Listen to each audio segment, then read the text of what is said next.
Assalamualaikum warahmatullahi wabarakatuh. Hai teman-teman, bagaimana kabarnya? Semoga semua dalam keadaan sehat dan selalu dalam lindungan Allah Subhanahu wa taala. Amin. Teman-teman, tidak terasa ya, sudah lebih dari 1 bulan kita harus melaksanakan pembelajaran jarak jauh ini.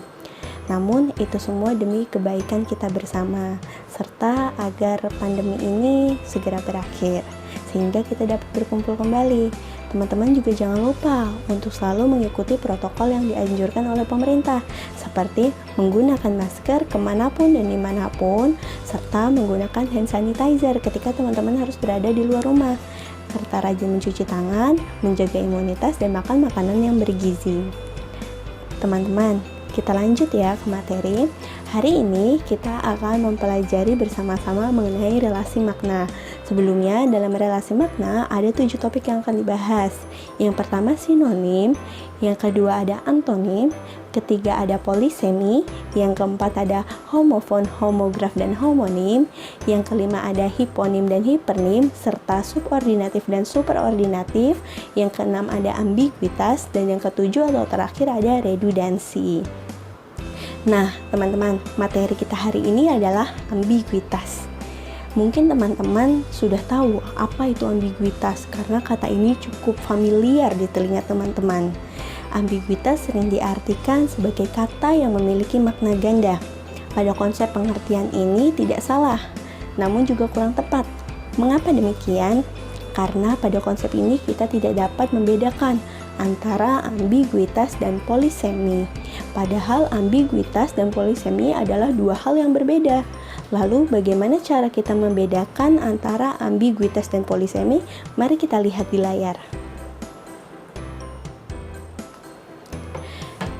Di sini terdapat perbedaan antara polisemi dan ambiguitas. Polisemi adalah kegandaan makna yang berasal dari kata. Ambiguitas kegandaan makna yang berasal dari satuan gramatikal yang lebih besar, yaitu frasa dan kalimat. Di sini sudah sangat jelas perbedaan antara polisemi dan ambiguitas. Polisemi berasal dari kata, sementara ambiguitas berasal dari frasa dan kalimat. Selain itu, makna yang dihasilkan polisemi memiliki keterkaitan antara satu dengan yang lainnya. Makna yang dihasilkan ambiguitas terjadi karena perbedaan penafsiran struktur gramatikal. Mari kita lihat contoh ambiguitas. Di sini terdapat contoh frasa buku sejarah baru. Mungkin dalam konsep lisan, buku sejarah baru tidak akan menyebabkan makna ambigu. Mengapa demikian? Karena dalam bahasa lisan terdapat intonasi, sehingga kita dapat membedakan susunan struktur gramatikalnya. Namun pada bahasa tulis, frasa buku sejarah baru dapat menyebabkan keambiguan karena perbedaan penafsiran struktur gramatikal itu sendiri. Mari kita lihat penafsiran yang dimaksud. Buku sejarah baru pada penafsiran pertama memiliki makna buku sejarah itu baru terbit, artinya buku sejarah yang baru diterbitkan. Selanjutnya pada penafsiran kedua, buku sejarah baru memiliki makna buku itu berisi sejarah baru, artinya buku itu berisi tentang sejarah zaman baru. Lalu bagaimana untuk menghilangkan kesan ambigu pada frasa tersebut? Untuk menghilangkan kesan ambigu, kita dapat menambahkan penanda-penanda ejaan. Contohnya seperti tanda koma atau tanda hubung. Nah, mari kita lihat pada buku sejarah baru bagaimana cara agar menghilangkan keambiguannya. Untuk menghilangkan keambiguan pada frasa buku sejarah baru, kita dapat menambahkan tanda hubung. Contohnya untuk penafsiran pertama, kita dapat menambahkan tanda hubung antara kata buku dan sejarah, sehingga menjadi buku sejarah. Selanjutnya, pada penafsiran kedua, kita dapat menambahkan tanda hubung pada kata sejarah dan kata baru, sehingga menjadi sejarah baru. Sehingga apabila dibaca, buku sejarah baru pada penafsiran pertama akan menjadi buku sejarah baru, buku sejarah baru. Selanjutnya pada penafsiran kedua akan menjadi buku sejarah baru. Seperti itu. Mari kita lihat konsep yang kedua. Di sini terdapat contoh kalimat istri lurah yang baru itu cantik. Kalimat istri lurah yang baru itu cantik juga memiliki makna yang ambigu karena perbedaan struktur gramatikal dapat membedakan maknanya.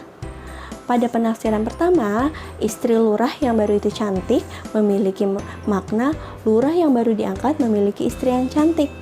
Namun, pada penafsiran yang kedua, istri lurah yang baru itu cantik memiliki makna lurah itu baru menikah lagi dengan wanita yang cantik. Contoh kalimat ini sebelumnya juga sudah pernah ditampilkan pada konsep homonim atau pada materi homonim. Lalu, apa perbedaan antara homonim dan ambiguitas? Mari kita lihat ke layar. Berikut adalah perbedaan homonim dan ambiguitas. Homonim dua bentuk yang sama dengan makna yang berbeda. Sementara ambiguitas sebuah bentuk dengan makna yang berbeda sebagai akibat penafsiran struktur gramatikal bentuk.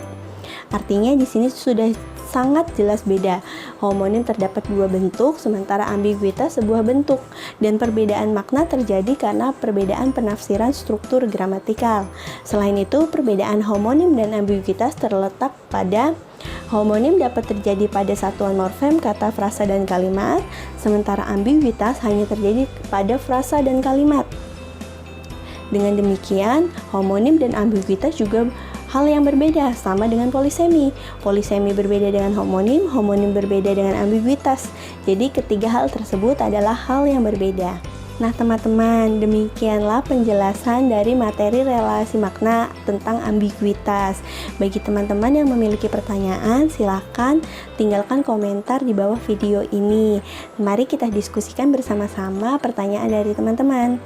Demikian video ini saya buat untuk pembelajaran bersama-sama. Banyak kurangnya saya mohon maaf. Wassalamualaikum warahmatullahi wabarakatuh.